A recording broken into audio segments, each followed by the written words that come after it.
What's going on, guys? Super Insane 18 here, and in what I can only describe as an absolute power move after making us wait 4 months from the last list, whereas the 3 before that were only a month and a half apart, in the middle of an ongoing YCS, Konami dropped a rather substantial ban list. I was out of town on vacation at the time they dropped this list, so I made a pseudo reaction video, but now I wanted to do what I'm going to be calling a ban list breakdown.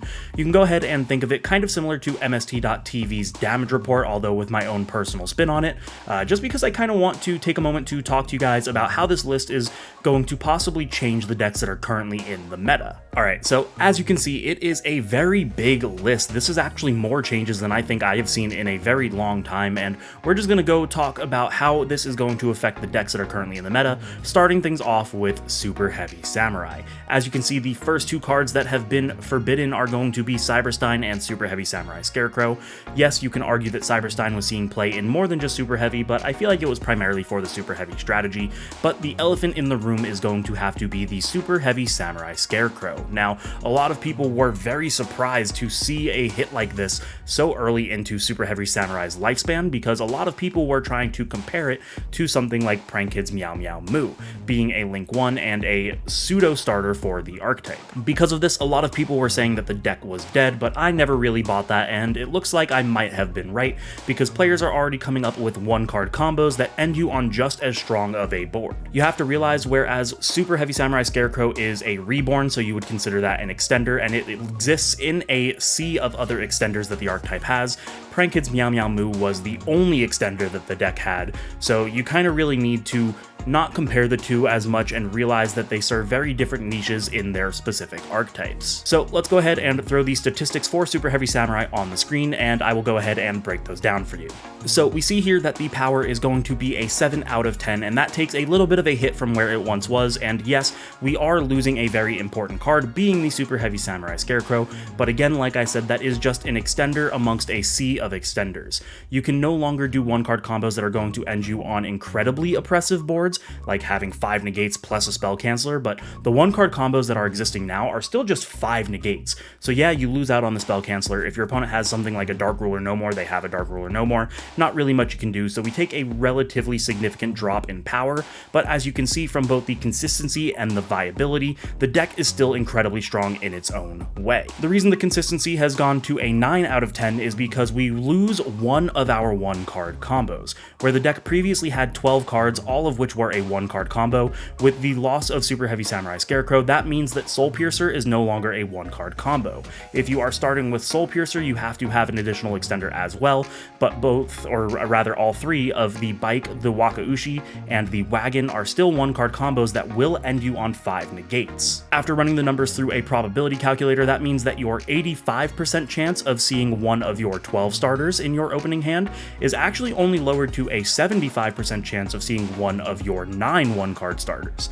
Not to mention there are a plethora of 2-card combos in the deck as well, so pretty much you are guaranteed that you are going to be able to see your combos. But this brings us to the viability. While not as strong as it once was, I still think that Sword Soul is definitely going to be a very high tier top contender for the meta, because now with the loss of Scarecrow, we are susceptible to a little bit more interruptions and interactions, but the combos still exist, the lines of play are still there, and while this seems like a very devastating hit on the surface, it realistically isn't. When I come out with my combo tutorial later this week for Super Heavy Samurais, you guys will see that the deck is still going to go strong. It is not going to go down without a fight, and there are still ways to play through interactions and play around certain interactions, and again, off of 1 card, and that 1 card can be any of those 9 cards I mentioned before, Wagon, Wakaushi, or Motorbike, you are still able to set up a 5 negate board, 2 of which are Omni negates, still having 3 to 5 cards in your hand depending on the route that you have to take, and that just means that you're probably going to have some hand traps or guaranteed follow-up for the next turn, so I still think that this deck is incredibly viable. Next up on the list, you can see that number 89, Diablosis the Mind Hacker, was banned, and while we're talking about this, we're actually going to talk about some of the limits and semi-limits as well, mainly the Kashtira Arise Heart being limited to 1 and the Unicorn being limited to 2, meaning we are going to be discussing Kashtira. As you can see from these statistics, they have lowered a little bit, but we're going to go ahead and break down why I still think it is 100% viable. First and foremost, we have the power going down to an 8 out of 10, and my reasoning for this is because now you can no longer do two very impactful combos. The first combo is obviously going to be the 5 zone lock with the Mind Hacker band. There is no way that you are going to be able to fully lock out an entire game mechanic of your opponent, whether you are locking out all of their monster zones or more commonly all of their spell trap zones. But there was another combo that a lot of players were favoring, which was banishing 18 cards off the top of your opponent's deck, which when you're banishing pretty much half of their deck, they're probably not going to have all of the resources that they need to win. Mind Hacker was definitely a degenerate card and deserved to go. If you take a look at my banlist prediction, this is what I said there as well. Definitely a very warranted hit, but it does lower the power of the deck a tiny bit, which then brings us to our consistency. Realistically, the only consistency hit that we took was we got Unicorn put down to 2, which I ran the math again. There were 13 ways into Unicorn, which there are now 11 ways into Unicorn. And if I'm remembering the numbers correctly, it was an 87% chance of getting into your Unicorn. Now it's an 81% chance of getting into your Unicorn, so that's only a 6% drop, which I think is just hilariously low and realistically doesn't change the way that the deck functions. What arguably changes the way the deck functions more is Arise Heart to 1. Now, if your opponent outs your Arise Heart, you pretty much are not going to get another one unless you play something like Preparations, which was being played originally early on in the Kashtira strategy, but a lot of players have since kind of leaned away from. I feel like now with Arise Heart at 1, you mandatory have to play the Preparations just to make sure that you're able to recur it. You could also play something cheeky like Monster Reborn, but I feel like the Preparations is better because you can search it, obviously, but that does change how the mirror match specifically plays out. I feel like the player that is able to use Fenrir to banish the opponent's Arise Heart face down first is probably going to be the winner, but now the deck is pretty much delegated to Arise Heart Pass. They no longer have the Mind Hacker line, so the consistency is a little bit lower just because they have to play cards like Preparation, and yes, they lost a 6% chance of seeing the Unicorn, but because that hit is so minimal, I think that that puts the viability still at 100%. I think that Kashtira is probably going to be the best deck of the format moving forward, just because of how little these hits actually change. Next up is going to be the last card on the Forbidden section, and that is going to be Branded Expulsion, and that is the only hit and pretty much a very laughable hit to the branded archetype. So let's go ahead and throw the stats up on the screen, and as you can see, everything is still a 10 out of 10. I said it in my prediction video and I will say it here. While I thought they were going to hit the expulsion, I don't think that this was the correct call. They just printed Sanctifier Dragon, which is literally word for word the exact same card, with the only slight change that you can't interact with cards that are banished. It has to be the graveyard, so yeah, you can argue that it's a little bit easier to stop, but at the end of the day, it is literally the exact same thing. Nothing has changed as far as this deck goes. You just remove one trap from your deck that realistically you probably don't even have to replace with another card, because most branded lists were over 40 anyway. So losing Expulsion changes absolutely nothing from the deck. If you look at the deck last week versus next week, it is pretty much just the exact same deck, the exact same strategy. You're still able to gimmick Puppet Lock, you're still able to do everything that Branded was able to do, and because of that, we're not really going to talk about it too much. The statistics of Branded are exactly the same. This could possibly beat out Kashtira as the best deck of the format. Only time will tell, but realistically, Branded remains unchanged. Moving on to the next deck that I want to talk about, it is going to be Mathmech. You guys can see that Mathmech Circular went to 1, and while on the surface that sounds like an absolutely devastating hit, as you can see by the statistics, realistically it isn't. Now, the deck really hasn't lost that much power because it's still going to be able to do the exact same thing that it was previously doing. Losing 2 copies of Circular really doesn't matter, and that is going to bring us to consistency, because the reason losing 2 copies of Circular doesn't matter is because you were playing 12 copies of Circular, and now you're playing 10. You have to remember that you have the Circular itself, 3 copies of Signet Mining, 3 copies of Small World. Firewall Defensor was essentially Circular at home, being able to do the exact same thing that Circular was doing. Then you also have your Alimbertion, which can search your Circular. Like, your ways into this are still plentiful, and I don't think that putting this to 1 is realistically going to hurt the deck. Again, we just got Firewall Defensor, so yeah, you're losing 2 copies of Circular, but we gained 3 more copies of Circular, so Yeah, I mean, I don't really need to say much about that. Because of that, I feel like the viability is still 100% on this deck. This deck is still going to be a force to be reckoned with, and you're going to have to choose your interactions carefully because who knows what they have in hand. There are so many 1-card ways into the circular, 2-card ways into the circular.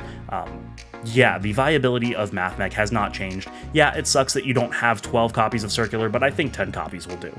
Next up, we're going to be talking about the most hilarious hit, and that is going to be Pearly Delicious Memory. Now, for those of you that have been following OCG, you know that Pearly has been a force to be reckoned with, but the reason for that was because OCG had a ban list that pretty much neutered everything that the TCG was currently playing. Pearly has not really had a time to shine in the TCG because of this, so the fact that they would limit Delicious Memory is pretty baffling. As far as I'm aware, Pearly hasn't really put up many results. Yes, it's been in the top cut of several regional level events, maybe a YCS or so, but it has not won anything. It has not done anything super impactful to the game, and putting Delicious Memory to 1 flat out kills the deck, and that is because that is the biggest consistency drop, as you can see from the statistics here, that you could possibly imagine for the deck.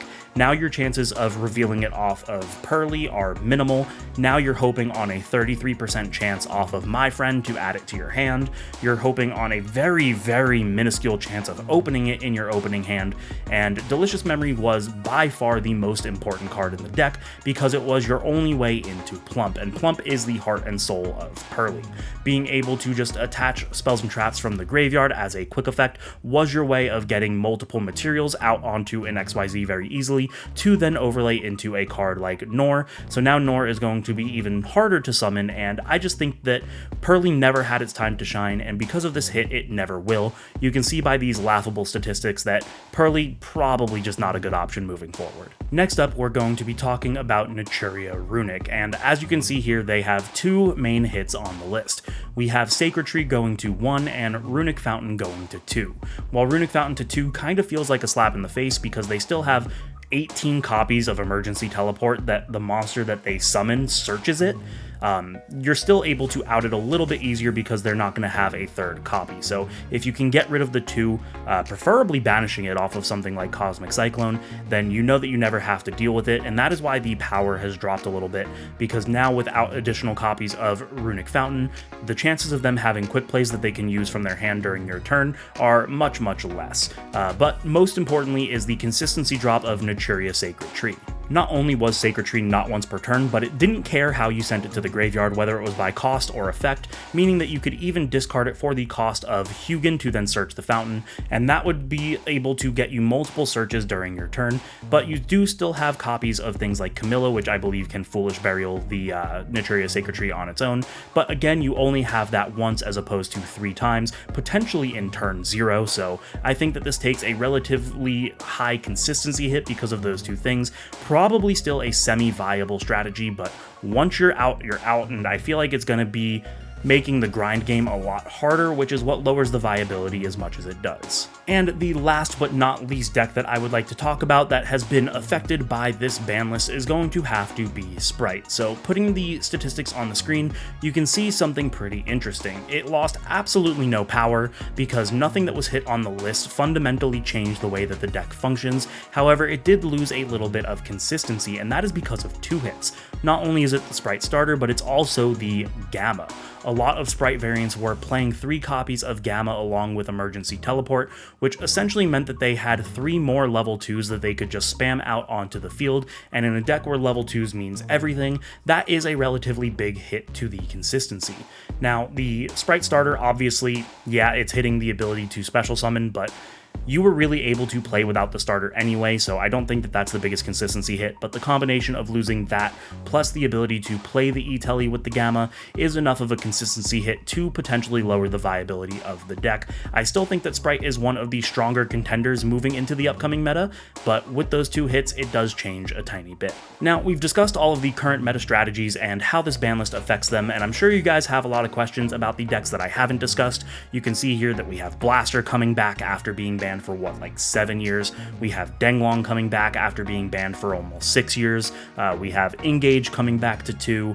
and we've got like Herald of Orange Light, which boosts up Drytron, and so many other things, but I really wanted to use this video to talk about what's going to be changing in the current meta, not what can possibly be coming back because of this list. That's going to be a separate video. You guys have seen them before, my top 5 meta strategies, so make sure you guys stay tuned for that video. That is going to kind of talk about those changes a little bit more, so you know the deal. If you liked it, make sure to subscribe, hit the notification bell, like, comment, share with your friends, maybe consider supporting me on Patreon. If you guys like this style video, let me know in the comments down below. Thank you guys so much for watching, and I will see you in the next one.